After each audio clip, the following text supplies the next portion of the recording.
Olá, gente.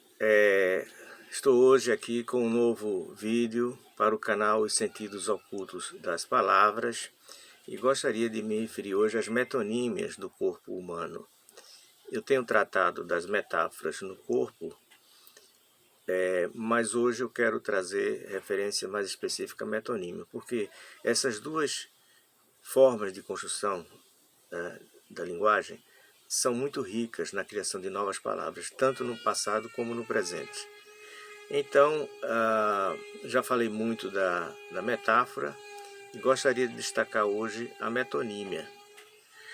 A metáfora se refere ao fato de se utilizar uma palavra no lugar da outra em função de semelhança de forma.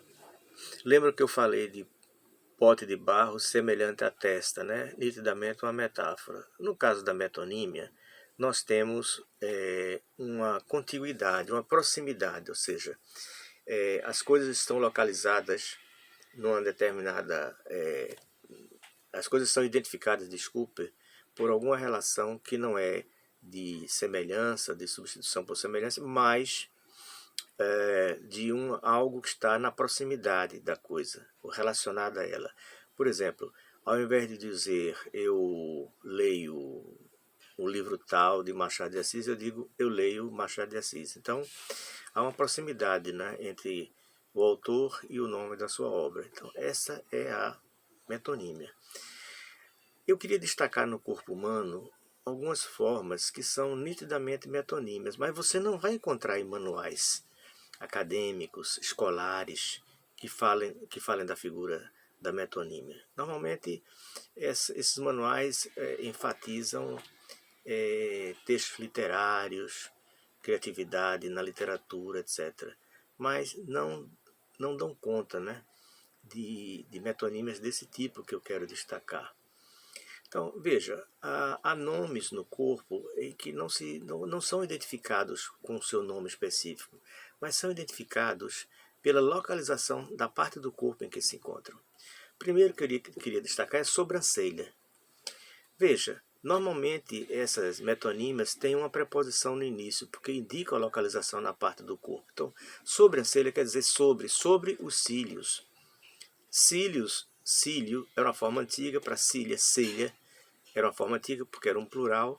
Então, sobrancelha, quer dizer, sobre, e esse em é a preposição, né, em, sobre em os cílios, sobrancelha.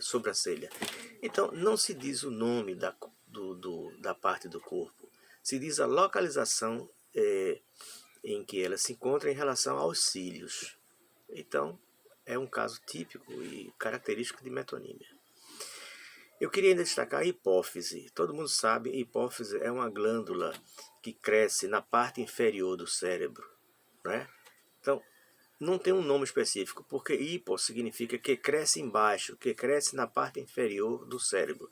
Portanto, não é ao nome da glândula que se alude, mas à localização do cérebro onde ela nasce, onde ela está localizada, né?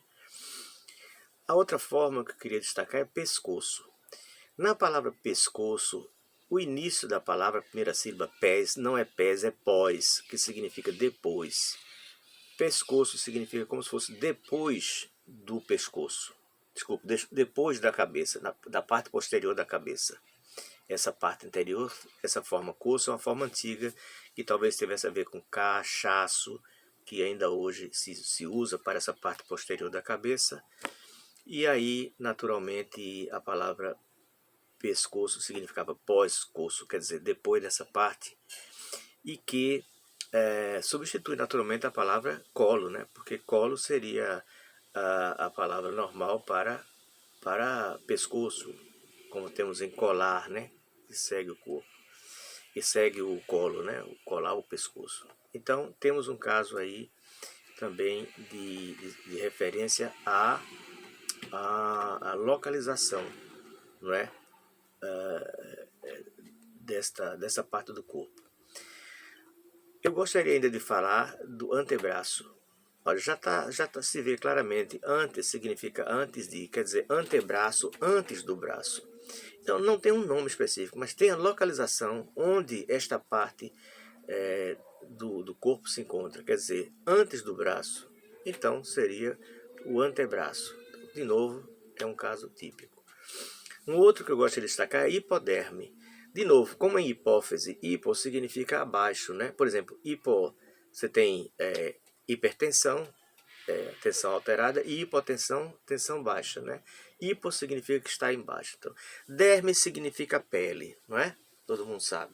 Então, hipoderme, que está debaixo da pele, essa região que se encontra embaixo da pele. Então, não se dá um nome específico, mas se refere à localização em que esta forma se encontra no corpo. Por fim, eu gostaria de destacar esta parte aqui chamada de pulso.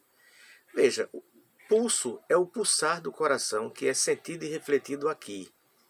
Na verdade, isso aqui como um todo é o punho. Mas o pulso é onde a gente põe o dedo para sentir a pulsação do coração. Então, é o local onde se sente o pulso, não é o pulso específico. O pulso é o movimento do coração. Então, passou-se a se chamar esta parte de pulso porque é o local onde se mede a pulsação.